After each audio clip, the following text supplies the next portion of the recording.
Welcome to One-on-One with Expert Flyer. This is your host, Lisa Caslin. Did you know that over 10 million people from the United States are living abroad? The U.S. State Department reports that, and what's even more interesting is that the Social Security Administration says that about 40% more people, more retirees, are drawing Social Security overseas. My guest today is Tim Leffel, and aside from being an award-winning travel writer and author of several books, including his newest one, A Better Life at Half the Price, he is also an international living expert. And I brought him on today because I think this is a fun topic, and a lot of people are thinking about, getting out of Dodge. What do you think, Tim? Yeah, thanks for having me on, Lisa. We were talking before this, you're going to have some snow up there, and a lot of retirees who are getting their Social Security somewhere else are looking out at a sunny, warm day instead. I know. I wish I was with them. So what do you think? I mean, is this a trend? I mean, I don't want to get into the whole political side of it, but, I mean, I do remember, 4 years ago after the election, a lot of people were talking about leaving the country, and I think another group of people are having that same conversation. Do you think that has a bearing on what's happening? Yeah, it's not necessarily the biggest factor, but it's definitely a factor. And there was a bit of a migration, under earlier administrations. And then this is the second edition of my book, and the first one definitely saw a big spike in 2016 as people started looking for a better option. But honestly, the biggest factors are usually economic or weather. People are looking to have a better life for half the price, which is the name of the book, or they're looking to, get away from snow shovels and tire chains, and, they'd want to move somewhere that they can afford that's near the beach maybe, or in a sunnier climate where they don't have to live like a pauper. They can live a little better. Yeah, and I mean, I think also, the digital culture and, the remote working trend, which has now, been solidly installed thanks to COVID. I think that, it's not just retirees. I think it's younger people, too, because they can live basically anywhere and do their job. All they need is a phone and a computer, right? Yeah, it's always been kind of weird. There's been two bookmarks of, demographics for people that are moving abroad or moving around constantly, and it's been retirees or it's been these young digital nomads who are working from their laptop and, can live anywhere, and they just keep bopping around the world until recently. It got a little tougher to bop around the world this past year. But I think the demographics are getting more spread out. The middle is filling in more because there are a lot of people that can work remotely, and that was a trend that started happening well before this COVID-19 issue. There's always been freelancers who were writers or graphic artists or something like that, but now there's so many more jobs that can be done remotely that people are saying, hey, why am I spending $4,000 a month on my rent in New York City or San Francisco when I could just go live anywhere I want in the world and spend less, and I mean, not quite anywhere. You can't move to Norway maybe or Japan, but there's a whole lot of places where you can just go find an Airbnb somewhere and just pick your place. I know, and we're going to talk all about that. I am so excited. There's so many aspects to the book, and I love the way you've laid it out, and I love the way you've kind of done little deep dives on, I don't know, what is it, close to 20 different countries that you favor. So why don't we start with, why did you do this book now? Well, so I did the first edition. This was back in 2015 because I kept getting people asking me questions on my blog about moving abroad, and a lot of the same questions over and over again. And I started thinking, there's probably a market out there for a book like this, especially if I can dive into each of these countries and talk about real prices. So it was kind of market driven, which is always a good idea rather than thinking you've got a great idea for a book and nobody buys it. So I kind of had a framework there already, and I'd already been talking about cheap places to travel, so it's not a big difference in cheap places to live, although you look at different cities, maybe different locations, and you're talking about rental prices instead of hotel prices. But anyway, so I had a good basis. I knew what people were wondering about, and so I also knew which countries to profile because I knew where the bargains were. And I had learned a lot from my own moving abroad experience, of course, but then I didn't want to rely just on that, so I interviewed a slew of people. And I think in this new edition, there were about 80 people that I interviewed that were living in these various countries. And that was one advantage of this pandemic time. It was really easy to get hold of people and schedule an interview. Yeah. The stars were aligned for you on this one. Yeah, I tried to use my pandemic time wisely, holed up in my home office. Oh, boy. So the countries that you in order to make this quote-unquote list, was safety a factor in including or excluding a country? Well, it was partly a factor in the sense that I tried to highlight any of the problems in these areas, and they definitely exist. And I have a pros and cons section at the very beginning of each chapter, and there are some countries like the one I'm in, Mexico, where that's definitely something to consider. Honduras, Guatemala, some others are not so safe. And in Southeast Asia, there's a lot of purse snatching and things like that to be aware of. But I do think people put more emphasis on this than they probably should. They worry about it more than they probably should. I mean, you and I are both American. It's not like the USA is this bastion of safety. You've got random school shootings and mall shootings, and everybody and their brother has a gun. And so in a lot of ways, the U.S. you're more likely to be a victim of violent crime in the U.S. than you are in most of the countries in this book, just because there's so much more randomness in the United States. And in the USA, it can be just like a random chance that you get shot in some place that you were minding your own business. Whereas in Mexico, it's most likely you're not going to get shot unless you get in the middle of a cartel fight, Yeah. So there's a difference there in the level of safety and how likely you are to be impacted. Okay, fair enough.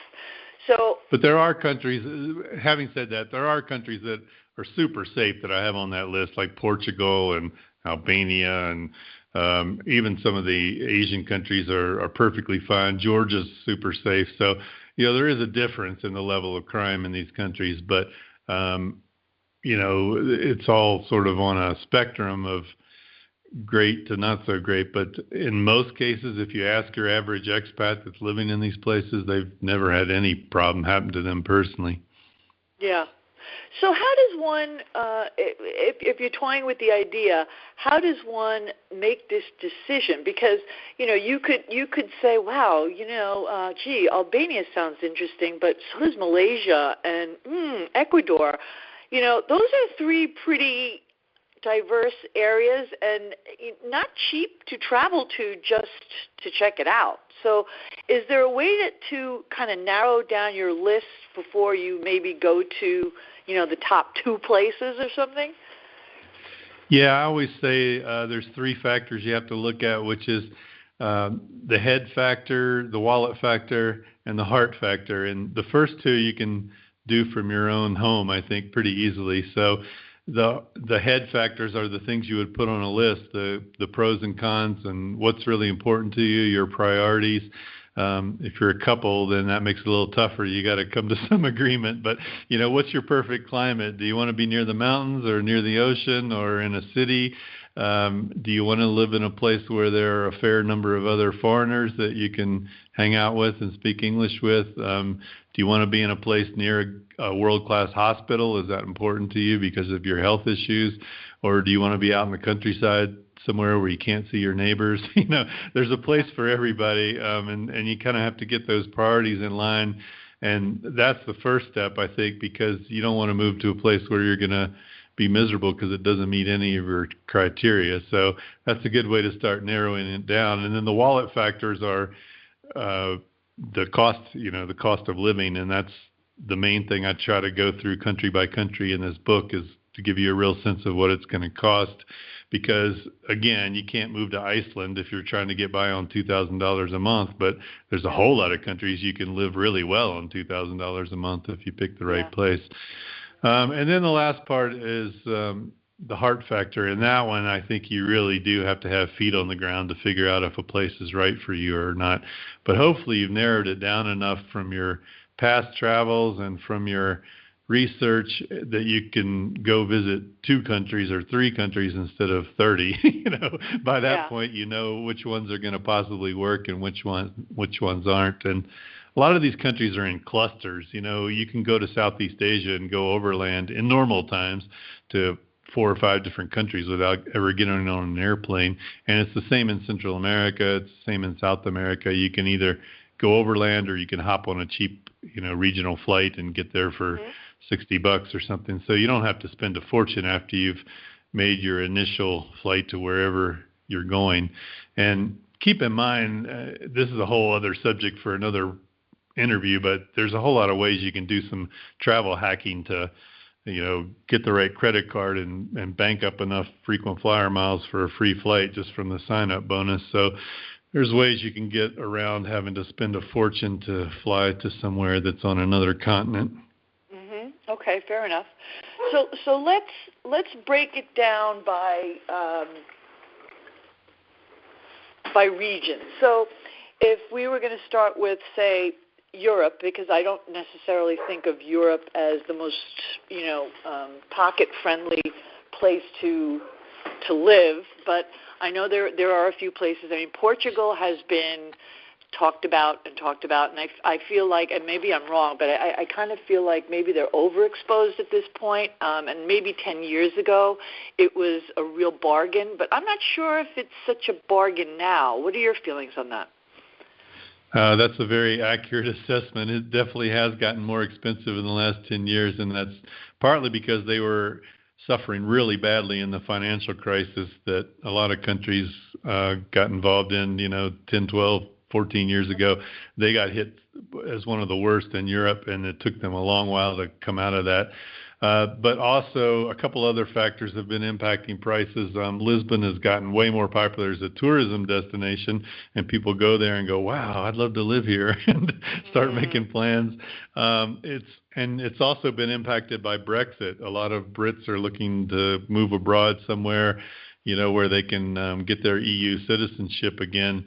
And Portugal is a sunny place. It's pleasant, and the prices are good. So it has gone up there a bit, especially for real estate in Lisbon, whether that's renting or buying. But however, I want to, put in there that I interviewed a lot of people for this article that said, well, yeah, it's gone up a little bit, but where I live, it's still not bad. And so I think most of the country is still quite reasonable if you don't necessarily need to be in the capital city or right on the beach in the Algarve. That's another area that's gone up a lot. Yeah, the Algarve. Yeah, but there's a whole lot of other places to choose from in that country. So if you can get a little bit beyond the obvious, you can still find some great bargains. Okay. And then if you want to talk about other parts of Europe, there's 2 basic clusters that are fairly cheap. It's what we would call Eastern Europe, or the former Iron Curtain countries. Yeah. Those are still all quite cheap by Western European standards. So Bulgaria, Romania, Hungary, Slovakia, Czech Republic are all quite reasonable. I mean, easily half of what you would spend in France or Germany or England, sometimes a third, especially Bulgaria. I mean, you can buy a house there for the price of a car, basically, or an apartment. And so it's quite a bargain. Would you want to live there? I'd want to live there part of the year. I wouldn't want to live there the whole year because they do have really cold winters. A lot of these places do, but it's a great skiing destination. So if you're into that, you can go live in somewhere like Bansko and live for super cheap and go skiing anytime you want. So there is something to be said for winter, but yeah, I mean, weather's something to always keep in mind, and you have to, again, align the place that you're going to go with what kind of climate you want. Okay. What about Albania? Yeah, Albania is much warmer, and that's right across the water from Italy. There are actually ferries running back and forth in normal times between Albania and Italy. So it's a similar climate to what you would see around Puglia, the boot of Italy. It's right across from there. So you've got the ocean, you got beaches, you've got mountains, and it's an attractive country. Just nobody knows about it because it was kind of a communist dictatorship for a long time and very reclusive. And so they're still kind of coming out of that 20 years later, still finding their feet. But it's a bargain. And then Montenegro is right next to it, and it has similar weather and also quite a bargain. And there's really great adventure activities in those countries. There's all kinds of hiking and whitewater rafting and things like that. So it attracts a lot of people who like to be in the outdoors. Yeah. Okay. Interesting. I like that. All right. So let's move on to Central America and Mexico. So Mexico is super popular, partly from proximity. It's so easy to fly there for cheap. Often not more than a domestic ticket in the U.S. There's lots of budget airlines besides the normal international carriers. There's budget airlines here that also make those flights pretty cheap. Although I think Interjet's going to go out of business. They stopped flying a few times because they didn't have enough money for fuel. So I think they're going to be a victim of this pandemic, unfortunately. But anyway, Mexico also feels exotic, so it's close by, but it feels like you're in a foreign country for sure. Great, interesting food that everybody already kind of knows about. You've got beaches that go on for hundreds of miles, the whole West Coast and then the whole Caribbean area. Plus, you've got these great Spanish colonial cities in the center that make you feel like you're in Europe. And so there's a lot of variety in Mexico. There's also a lot of great adventure activities here, all kinds of fun things to do. So there's a lot going for it. And it's actually cheaper now than the first time I set foot in this country, which was, I think, 17 years ago, because the peso has declined against the dollar a fair bit during that time. So unless you're buying imported goods, it's actually cheaper to go out and eat or go drink than it was when I first came here. Wow. So Mexico has a lot going for it, and you can stay for 6 months on a tourist visa. So there's a lot of snowbirds that just come here and live for 6 months and go back home, and they do that year after year, and they never get residency. Can you buy? I don't know why I have this impression that you're not allowed to buy property in Mexico if you're not Mexican. Is that true? Well, it's sort of true on the coast. Within 40 kilometers of the coast, I think it is. So I actually owned a little beach house near Mérida on the Gulf Coast for a while. And the way it works is you have to pay this thing called a fideicomiso, which is like basically an annual property charge, land trust fee every year to the bank. And so if you want to get technical, you own the house, but you don't technically own the land it sits on. You have a 50-year lease on that land, which you can then renew for another 49 years or something like that. So for most people, it really doesn't matter, because who's going to live past 99 years after you buy the house anyway? And then when you sell it, the clock starts over again for whoever buys it. They get a new land trust and it starts over again. So unless you're going to buy something that you want to keep in your family for 8 generations, it doesn't really make much difference. So I'd say for 99% of people, it makes no difference doing that than if you bought a house in the interior. If you buy a house away from the coast, it's just like buying one in the U.S. or Canada. You own everything free and clear, including the land. So there's just this weird land trust thing on the coast, and they've done that to keep the Spaniards from buying up all the property in Cancun, basically, from... They want to keep ownership in the hands of Mexicans instead of it all being in the hands of foreigners. And so you could sort of understand it. Guatemala does something like that too. And there it's kind of weird where they even count lakefront as waterfront. So if you buy a house on Lake Atitlan in Guatemala, you don't technically own the land. But it's just kind of a technicality, I think, for most people. The annoying thing about it is you got to keep paying that stupid bank fee every year, and you're not really getting anything out of that. So that always irked me. Yeah. It's like Is a form. is it reasonable though? I mean, how much is it? It was like 800 a month. I mean, 800 a year, or something like that. So it's like another form of property tax, basically. Right. Okay. All right. Well, it's not terrible. It's doable. So Yeah. if you were to name 2 or 3 spots in Mexico that you would recommend to somebody, whether it be a retired person or a younger person who just wants to live abroad and work wherever they are, what areas would you home in on? Well, I could tell you the most popular places that are still a pretty reasonable amount for retirees would be in the interior would be San Miguel de Allende, and which is in the same state I'm in, or Lake Chapala, which is near Guadalajara, or Puerto Vallarta, which everybody's heard of, that's on the coast. And Puerto Vallarta is a city, but it's actually an area too that extends for like 2 hours in both directions. Wow. I mean, when people fly into Puerto Vallarta, and then a lot of times they'll go to Sayulito or Punta Mita, San Pancho, the Costa Alegre area. So there's a lot of other areas near Puerto Vallarta that people live. Mazatlan is a really good deal in terms of prices because it's not such a popular resort area for foreigners. It's more popular for Mexicans, so prices are still quite good there. Huatulco is on the coast in Oaxaca state, and it's near Puerto Escondido, and prices are still quite good there.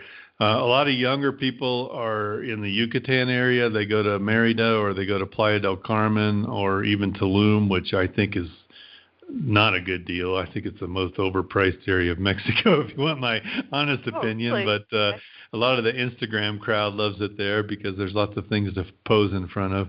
But I'm not a fan, as you can tell. Okay. And then Oaxaca is a pretty popular place for people of all ages too, to move to as a retiree. And then of course Mexico City draws a much younger crowd because it's kind of got a New York City kind of vibe. It's a great cultural city, great foodie city, all kinds of museums and things to do. So there's a lot to choose from here. Yeah, by city standards. I mean, yeah. I've got friends who live there who moved from a big city in the U.S. and they're literally paying a third of what they used to. So if you're coming from New York or Chicago or San Francisco, it's going to feel like quite a bargain.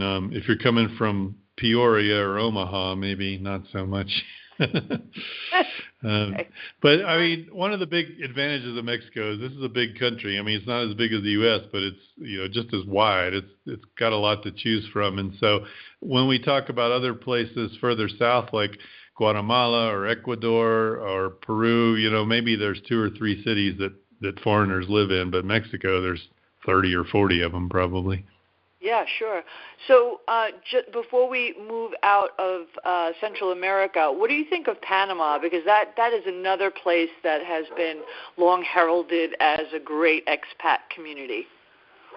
Yeah, and part of the reason for that is it's fairly easy to get a residency visa there, and it's very straightforward, and they make it very attractive for foreigners to come live there, especially if you're retired. You get all kinds of discounts and incentives, and you can bring in, I think, $10,000 worth of goods if you want. You can bring in a car if you want. So a lot of people like Panama for all those reasons. It's also a dollar economy, so if you look at the price of a house, you don't have to do any calculations in your head, and for banking, that makes things easier. Everything's in dollars. So Panama's got a lot going for it. It's not the absolute cheapest place. I mean, it's the same with a lot of countries that have gotten famous and popular. The gringos are going to drive up the prices. So there's certain places in Panama where that's happened. But I think overall it's a really good value. And there are cheaper places in Central America. So just real quick, the bargains are Nicaragua, Honduras, and Guatemala if you're looking for a real bargain. But they're not maybe as safe and stable as Panama. The other places people think about are Costa Rica and Belize, and those are not cheap, unfortunately. I mean, I was going to ask you about Belize. I know Costa Rica has already been priced out, but I wondered about Belize, and it was attractive because it's English speaking. Yeah, it's a big advantage, and I love that country. I mean, I've been there probably 4 times, and I've been to Costa Rica 4 or 5.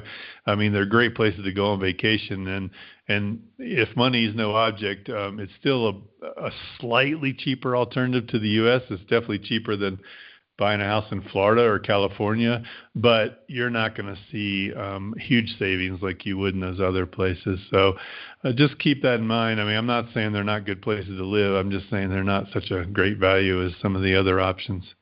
Yeah, agreed. Okay, how about spots in South America? I know Colombia is supposed to be, Medellin is supposed to be a beautiful area to consider? Yeah, they say Medellin in Spanish because down there they pronounce a double L like a J.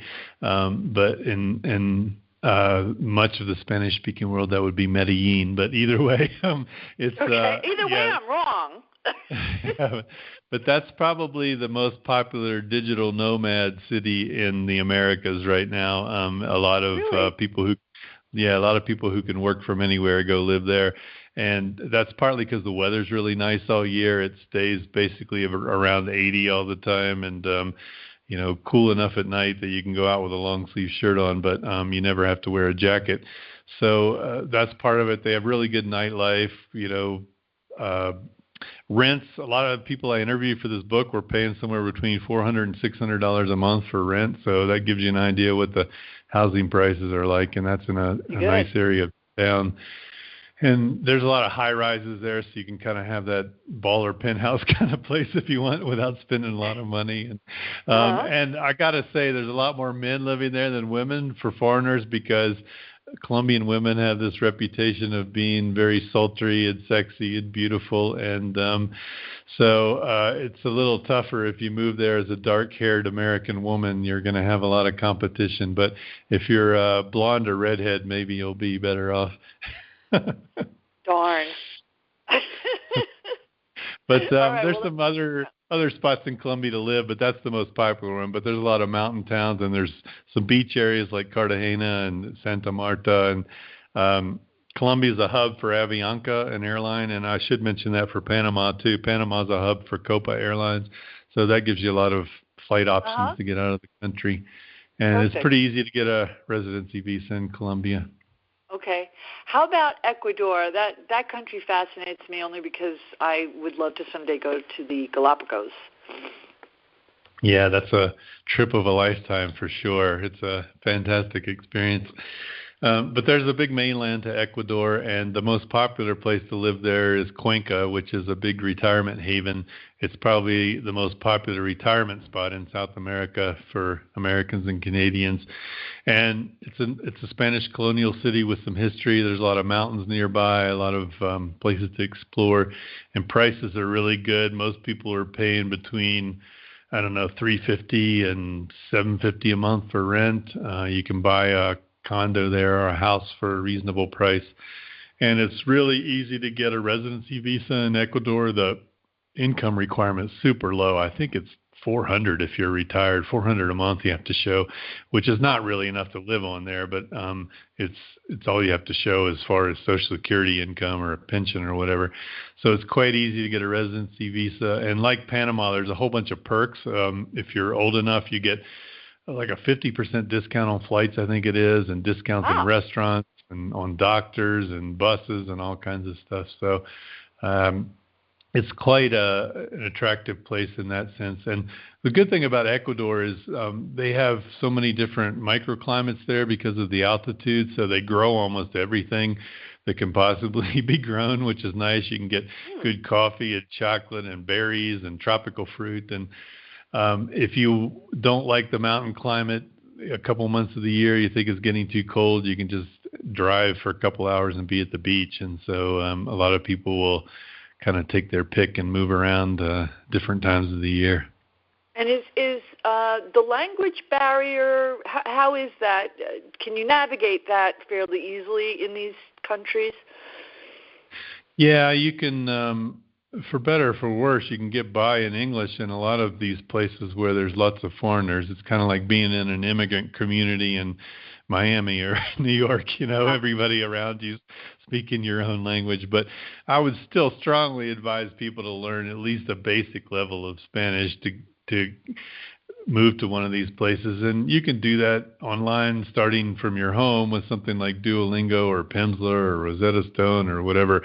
But then when you get to these places, you can take language classes for so cheap, and you can even get a private tutor if you want for really cheap. So my Spanish is not great. I would not call myself fluent by any means, but I'm functional. I can have a conversation and get my point across and tell the handyman or the cleaning lady what needs to be done. And I think you should at least get to that level so you know what's going on around you, and you can go shopping, and you can know what people are talking about. You can read the signs. And Spanish is, I'm not going to say it's a super easy language to learn. I still get tripped up by all the verb tenses, but it's not that hard to learn the vocabulary and the basics, because half of it you already know from food phrases at least. Yeah. But the benefit of learning Spanish is you could use it from Mexico all the way down through Patagonia. It's not like if you move to Hungary or Albania or Czech Republic or somewhere like that. This is a useful language that can serve you in so many places. I knew it would come in handy eventually. I studied French in high school, and if I had to do it all over again, I certainly wouldn't, because I loved the sound of it, and I thought it sounded so romantic, but I've hardly ever used it my whole life. Quebec and maybe Morocco, and that's been it. Yeah. No, Spanish is pretty prevalent, especially in certain parts of the U.S., like New York and Florida. So if we move now across the world, and by the way, I noticed that neither Australia nor New Zealand is on your list, and I'm guessing it's because they're super, super, super expensive, and it's hard to get residency in those countries. Is that what it is? Yeah, it's both of those, actually. They go up and down a bit in terms of prices depending on what the currency exchange is like, against the euro and the dollar. Like Australia was super expensive 5 or 6 years ago, and it's a little more reasonable now. It's basically on par with Europe, but that's still expensive, of course. And they do make it a bit tough to get residency unless you're a youngster coming from England and you get one of those, work abroad visas. Oddly enough, nearby Fiji is a pretty good deal. I went there on vacation. I was kind of happily surprised at the prices. It was much more reasonable than I expected, and especially for an island or set of islands. And I think that's because they grow a lot there. They have a lot of fruit and vegetables they don't have to import, and they have cows. But anyway, none of those countries are cheap. There's also some Asian countries that are not really a bargain, like Japan and Korea. Singapore is no bargain. Hong Kong's not. But a lot of the others are. The difficulty is getting a visa, and so everybody dreams of moving to Bali, it seems like, but it's super hard to get residency in Indonesia. So people end up leaving like literally every month. They fly to Singapore or Kuala Lumpur to get a new stamp in their passport, and that would drive me crazy after a while. No, likewise, that would be inconvenient. But so what about the Philippines and Vietnam? Vietnam, I hear a lot of buzz about. Yeah, so let's start with the Philippines, because you were talking about English, and that's actually the official language of business there, and everybody learns it in school. So their real language is Tagalog, but everybody speaks English that's been to school, and they speak it really well, fluently. So there's a good chance if you call a call center in the middle of the night, if you're not getting somebody from India, you're getting somebody from the Philippines. So it's a great country to move to if you want to keep speaking English, and prices are quite good there. It's a nation of islands, so you've got a lot to pick from if you like islands and beaches. That's a place that I do profile in detail in the book. Vietnam is one of the cheapest countries in Southeast Asia, not the cheapest, but it's a good value, and it's just super hot. So you got to be ready for, extreme heat, and that's true in a lot of these countries in Southeast Asia. I went there years ago with my family, and we went in July because it was I had a daughter in school, and that's when we had to go. And I swear it was like 100 degrees every day for the whole time we were there. Yeah. But it's not like that all year. It's just part of the year. And there are a lot of people living in Vietnam and loving it. There's plenty of cities to choose from and locations to choose from, and Yeah, it's good deal overall. And I hear deal. that they're managing the pandemic over there better than we are. Yeah, super well. One of the guys I interviewed for the book, I follow him on Instagram, and he's posting photos from around Vietnam all the time because they can travel domestically and they don't have to worry too much about indoor dining and things like that because almost nobody's got the virus. It must be nice. That's incredible. It must be great. All right, so we could go on for hours. I mean, people just have to get your book. It's excellent. What about India and Africa? Well, India you have on the list. There's nothing in Africa. Yeah, there's not much. I have India and Nepal both on the list. They're both those are two of the cheapest countries in the world if you just look at purely at prices. And Nepal, it's not easy to get a residency visa, but India you can actually get one for 10 years. So that's something to consider if you feel a pull to India.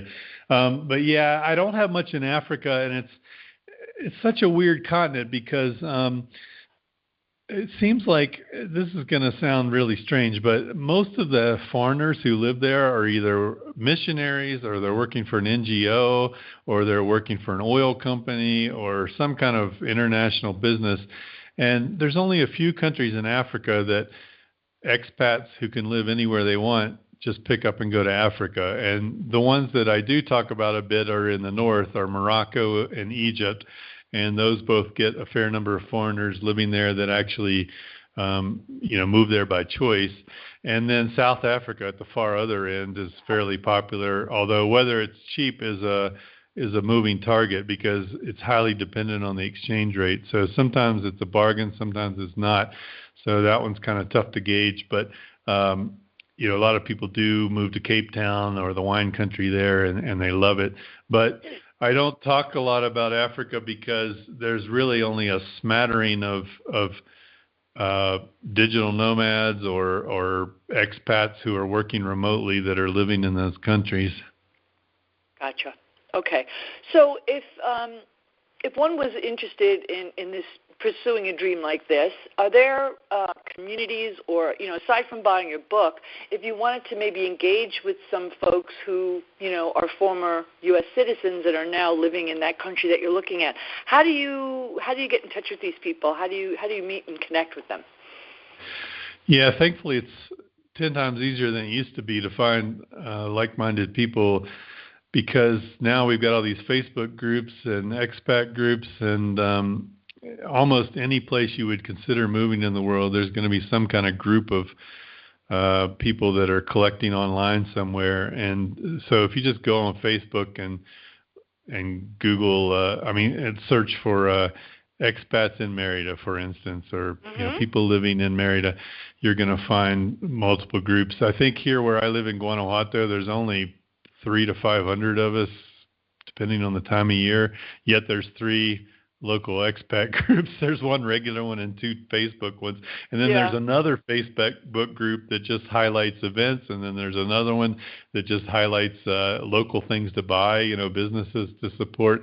And those are both kind of in Spanish and English. It's a smattering, but the other expat ones are just in English. And I know that any place that has like 1,000 or 2,000 followers, you're going to have loads of people commenting on these boards, and they're going to be very active. So one thing I always advise is to find groups like this and join up with them, because if you just talk to your friends and relatives and tell them you're thinking of leaving the USA and moving abroad or leaving Canada, they'll look at you like you're crazy, half of them. They'll think you're a slacker, that you're unpatriotic, that you're a moocher, that there's something wrong with you. You've been hit on the head. Like they just can't fathom that you would do that. I mean, it's gotten a little bit better in the last decade because we've got TV shows that show people moving abroad, and there's books out there and whatever. So it's more normalized, and now more people know someone who's done it. But it's still looked at as some kind of oddball move, especially if you're in Middle America. True. All right. So last words of advice before I let you go. Is there anything that we should know that we don't know or that I didn't ask? Well, one thing I try to go over in this book is that you need to be right for this kind of life. Like, don't just do it because it's cheaper to move somewhere else. I mean, you wouldn't move to rural West Virginia just because it's cheaper. So don't move to, Ecuador just because it's cheaper. I mean, move there because you like the culture or you like the climate or you like the topography or whatever. But, don't just do it for the prices or you're probably going to be miserable. And the second thing is it can get kind of daunting when you look at all the things you got to take care of before you leave. I've got a post on the Cheapest Destinations blog called 6 Snagging Details to Take Care of Before You Move Abroad, because there are things you have to do. You have to get your affairs in order, but don't let that keep you from starting the process and making the move. I mean, the thing I keep hearing over and over when I talk to other expats is, "Oh my God, I wish I had done this 5 years earlier." That's the comment more often than, "Wow, I made a big mistake." Some people do make a big mistake and they move back home, but more often that's cultural more than anything. They just can't stand the waiting around and the people not showing up on time and, the fluid sense of time, that kind of thing. But most people are quite happy they did it and they wish they had done it earlier. But you got to take care of the details, get them out of the way. But it's not that hard. Millions of people have done it, like you pointed out in the beginning. Just start the process. Excellent. All right. So if people want to grab the book, A Better Life at Half the Price, where can they get it? So it is on Amazon for the paperback and soon to be an audiobook. The guy just finished recording it. It's not me. It's a voice actor. And but for the ebook version, I sell those direct because I throw in a bunch of other goodies. One of them is a sort of a infographic chart your path thing on how to find the right place to live, which we talked about earlier. So for that, you got to go to cheaplivingabroad.com. Or just search A Better Life for half the price, and you'll end up there. And, so I write about this subject a fair bit on the Cheapest Destinations blog, and that's just the name of it, cheapestdestinationsblog.com. So I do a lot of country rundowns on there if you're curious about a specific place, but you're not ready to buy the book yet, and that's all free. Excellent. Tim, thank you so much for sharing all your travel and living abroad wisdom. It was wonderful. Well, Lisa, thanks for having me on, and I'm glad it was helpful. Yep. Talk to you soon, and happy holidays. You too. Talk to you later.